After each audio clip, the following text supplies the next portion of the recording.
Bom dia, a graça e a paz do Senhor Jesus. Mais um dia aqui na presença do Senhor, 25 de agosto de 2026, trazendo uma palavra do Senhor aqui neste devocional, na nossa entrega sincera, na nossa devoção ao Senhor nosso Deus. E hoje trazemos aqui um salmo, Salmo 100, no verso 5, salmo de adoração, um salmo de ações de graças. Na verdade, cabe tanto para uma coisa quanto para outra. E qual é a diferença de adoração para ação de graças? Adoração, meus irmãos, é alguém que vive em total submissão e reverência a um amor profundo a Deus, indo além de cantar ou tocar instrumentos. E ações de graças é a gratidão em si por algo específico, algo que o Senhor já fez.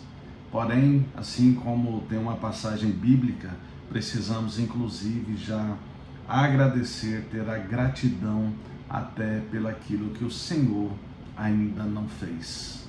Porque, afinal, em tudo damos graças. Amém? E a palavra aqui hoje diz assim: porque o Senhor é bom, a sua misericórdia dura para sempre, e de geração em geração a sua fidelidade. Amados, olha bem o quão é importante a gente estar buscando nas Escrituras. Ontem mesmo eu falei muito, sobre o meu filho que tinha feito 30 anos de idade no sábado, no domingo, e com isso, então eu tinha falado sobre ter essa cobertura espiritual, pelo fato de eu não ainda conhecer ao Senhor, e só após os 13 anos de idade dele que eu tive este encontro com Deus. E hoje eu faço orações, buscando o coração de Deus para que os meus filhos sejam acobertados, ou o que eu estiver plantando no sentido, na lei da semeadura, avançando aos átrios do Senhor. E com certeza, além dele ser essa misericórdia sobre a minha vida ou dos meus filhos, ela vem de geração em geração, esta fidelidade. É por isso que eu mencionei ontem para ele sobre isso. Eu, como pai, um pai é um sacerdote de um filho.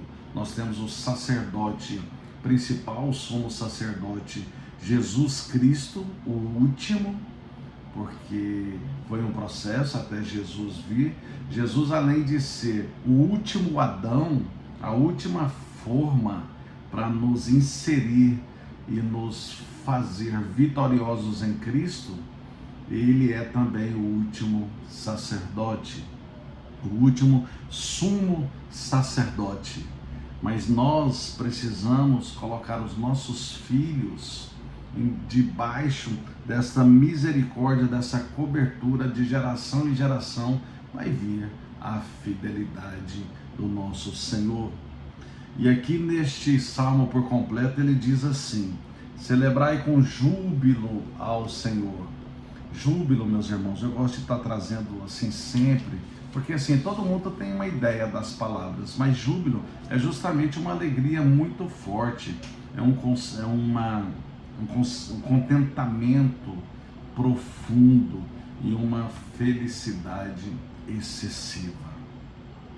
Então, que tenhamos esse júbilo ao Senhor, todas as terras, celebrai com júbilo ao Senhor todas as terras. Serve ao Senhor com alegria, apresentai-vos diante dele com cântico. Sabei que o Senhor é Deus, foi ele quem nos fez e dele somos. Somos o seu povo e rebanho do seu pastoreio. Entrai por suas portas com ações de graças e nos seus átrios com hinos de louvor. Rendei-lhes graças e bendizei-lhe o nome, porque o Senhor é bom, a sua misericórdia dura para sempre. e de geração em geração a sua fidelidade. Os salmistas começaram aqui, este salmo entre os 48 e os 50 salmos que não tem autoria. Temos 150 salmos na Bíblia Sagrada, 70 e poucos foi Davi e assim vai, né, no meu caso aqui agora. Mas do 93 até o 100 são salmos de adoração, tirando o 94. 93, 95, 96, 97, 98, 99 e 100 são salmos de adoração. E quando a gente fala em adorador, eu não posso deixar de pensar sobre como a própria palavra diz, aqui como eu li para vocês, que adorar é quem vive uma total submissão, não é quem canta ou toca instrumentos. E eu já dou uma dica aqui para os levitas, os adoradores, para que sejam de fato adoradores, não só os levitas em si, mas até nós, como eu estando fazendo um devocional como esse, eu preciso ser adorador, eu preciso viver essa total submissão ao Senhor. Assim como eu disse essa semana, que eu não estou aqui para fazer um devocional levando o meu nome.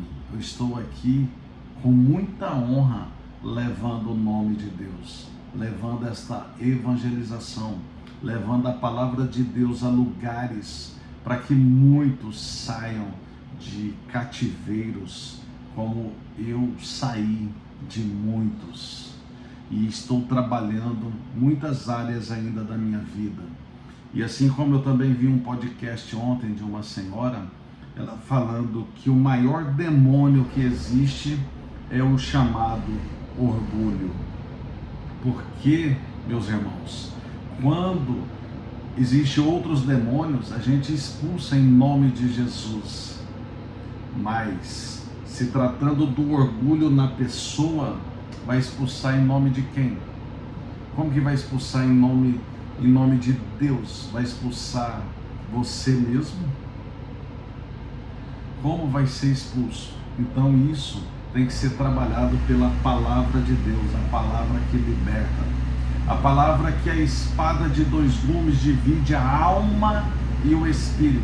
E esta alma ali está o orgulho, está a arrogância, a presunção, a prepotência de um homem, onde precisamos observar tudo isso para que a gente avance tendo verdadeiramente uma posição de adorador, seja o levita, seja o cantor nas igrejas, mas que seja de fato um adorador, que vive esta submissão, que a reverência ali e seja profunda a Deus, não para você ou eu como evangelista, como no processo de evangelização ou em qualquer outro processo, querer a minha autopromoção, querer o meu lugar, porque nesses lugares quem faz é quem a gente adora, e ele faz no devido tempo, ele faz como colheita em nossas vidas. Se a gente continuar avançando sem ser adorador, com certeza, assim como o orgulho precede a queda, que a Bíblia diz que o Senhor ele resiste ao soberbo e dá graça aos humildes. Então vamos ser adoradores de fato. O salmista, Salmo 136, também nos dá uma ideia sobre isso. Olha bem o que ele diz aqui sobre a misericórdia de Deus. Rendei graças ao Senhor, porque Ele é bom, porque a sua misericórdia dura para sempre. Ou seja, Ele tem a sua misericórdia, está à porta querendo nos dar como graça, como favor imerecido dele para conosco, mas a gente precisa render graças, a gente precisa adorar, a gente precisa tirar nós mesmos de cena e compreender que tudo trata-se dele. Assim como aqui vai dizer que a gente tem que apresentar diante dele com cântico, e sabendo que o Senhor é Deus, foi Ele quem nos fez, foi Ele e dele somos somos o seu povo e rebanho do seu pastoreio.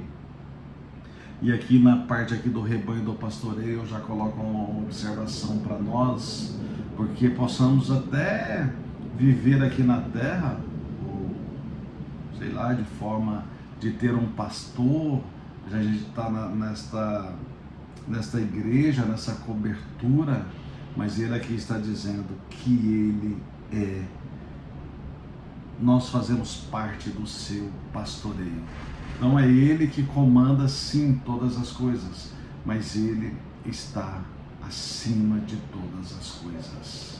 Assim como Romanos 1, no verso 20 em diante, 19, vai nos trazer uma compreensão aqui sobre as pessoas que talvez pensam assim, nada, não preciso, eu sei lá, esse ar que eu respiro é porque o ar está por aí mesmo, foi sobre aquela explosão lá do Big Bang, a formação que veio por longos os tempos, o aprimoramento da raça, dos seres viventes. Mas não, irmãos, olha bem o que diz aqui, Romanos 1, 19 ao 21, diz assim: porquanto o que de Deus se pode conhecer é manifesto entre eles, porque Deus lhes manifestou. Porque os atributos invisíveis de Deus, assim como o seu eterno poder, como também a sua própria divindade, claramente se reconhecem desde o princípio do mundo, sendo percebidos por meio das coisas que foram criadas. E o verso 21 diz: tais homens são por isso indesculpáveis. Ou seja, a pessoa que quer por aí dizer que não existe Deus, que não foi Deus que criou, que não é Deus, que assim como ele coloca aqui, que a sua misericórdia dura de geração em geração e a sua fidelidade dura, aliás, a misericórdia que dura para sempre e a fidelidade de geração em geração.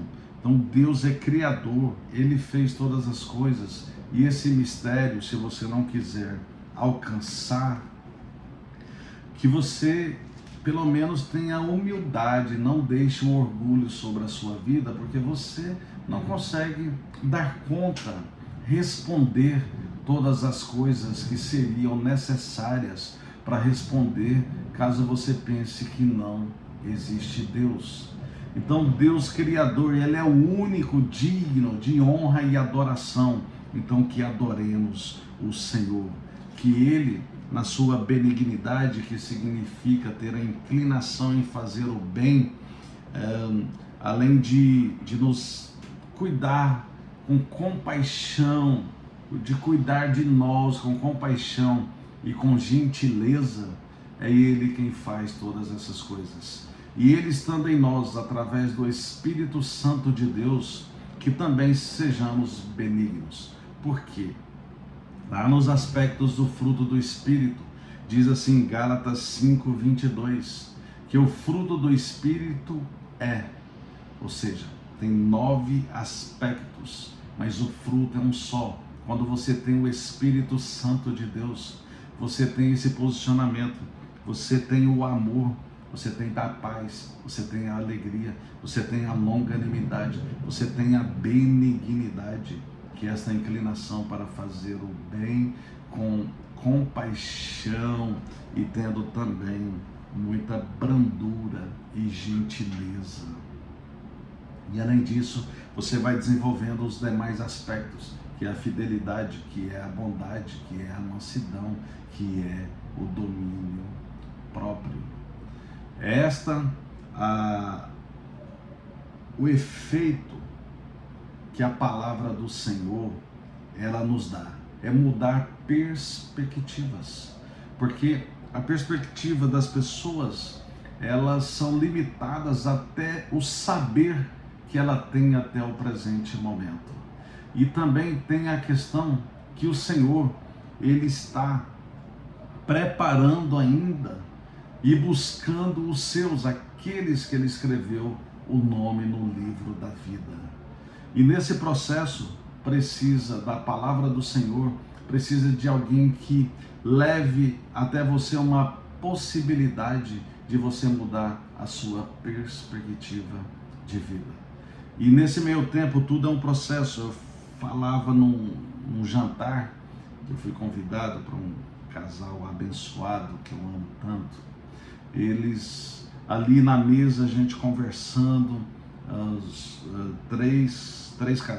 quatro casais, crentes, cristãos, e a gente conversando sobre essa questão da perspectiva. E eu lancei ali por direção do Espírito Santo e também por algumas bases na linha da neurociência, que às vezes a pessoa até leva adiante uma situação ou outra do saber que ela tem até o momento, de como ela recebeu isso na sua alma, uma informação, um confronto, uma ação de alguém, seja o seu cônjuge, seja o seu funcionário, seja o seu patrão, seja o seu amigo, seja o seu líder ministerial, seja alguém que você convive aqui nessa terra, seja alguém que você também não convive, encontrou ali num trânsito, ali na fila de uma prefeitura, como estava ontem. Aí você, às vezes você recebe uma situação ali na diversidade humana, ali no convívio, em cada situação, e você, se a sua alma não estiver cheia da presença do Espírito Santo de Deus, você vai levar adiante algo contaminado às vezes, algo com a raiva que você tem dentro dessa sua alma, que não foi trabalhada pelo Espírito Santo, pela palavra de Deus, que você não tem o descanso da palavra de Deus. Então, nós temos que compreender isso. Para adorarmos o Senhor nosso Deus, a gente precisa viver essa submissão de forma totalitária, de forma de reverência mesmo, ao amor profundo a Deus. E se você ama a Deus, você ama o próximo. Esses que você tem o convívio aqui na terra, como eu mencionei, tendo convívio ou não, sendo cônjuge, familiar, patrão, funcionário, o que for, você precisa adorar o Senhor nosso Deus, assim como também está na benignidade que está dentro dos aspectos do fruto do Espírito, que você vai ser preciso ter essa brandura, ter essa gentileza, ter essa inclinação para fazer o bem, para relevar algumas coisas, levar alguns no trono da graça do Senhor, para que de lá o Senhor alcance esses no que for necessário. Aquele que não há necessidade, que você talvez não tenha acesso ali, que você exerça a compaixão, a misericórdia, e que você também possa orar por esse, mesmo não sabendo o nome, das ignorâncias, porque de repente você vai ficar vivendo padrões que não são aprovados, que você vai sair da sua alma o orgulho, colocando o seu eu na frente de todos, e com isso vai preceder a sua queda. Com isso não vai ser uma adoração ao nosso Senhor. Portanto, eu fecho esse raciocínio dizendo que adorador não só são os cantores, os que entoam hinos ao Senhor. Ao contrário disso, esses podem até não ser, porque se eles não tiverem essa total submissão, com essa reverência e esse amor profundo a Deus ali naquele momento, se ele vive por aí colocando cachês altos para levar os hinos do Senhor, que foram feitos para o Senhor, com certeza eles são cantores profissionais e não adoradores. Adorador é aquele que deixa o cachê livre, ou a oferta, melhor dizendo, ou estabelece algo para suprir as suas necessidades que não seja tão alto. mas adorador sou eu e vocês também aqui, levando a palavra de Deus e na adversidade humana, assim como eu mencionei. Amém? Então, é essa a palavra de Deus, a palavra transformadora, a palavra que muda a sua perspectiva de vida, pois ela tem mudado a minha já há muitos anos, e como eu tenho falado, de 3 anos para cá, e aí, cada dia mais eu tenho sentido a presença do Senhor, porque eu tenho entendido que eu preciso adorar a Ele, porque até então eu ficava ali no meio termo, pensando que eu sou alguma coisa, mas não, eu estou aqui a serviço de todos os irmãos. E eu estou a serviço, inclusive, para oferecer a minha benignidade, a minha inclinação a fazer o bem, com gentileza, tendo essa compaixão e tendo essa brandura. É essa perspectiva que neste dia eu ofereço para a minha vida, que eu frisei isso daqui, porque como eu falo para vocês, eu sou o primeiro a receber. Por isso que eu falo para vocês, recebam por parte de Cristo Jesus a palavra dele, viva e eficaz. E glória a Deus. Amém. Fiquem em paz, tenham uma abençoada terça-feira.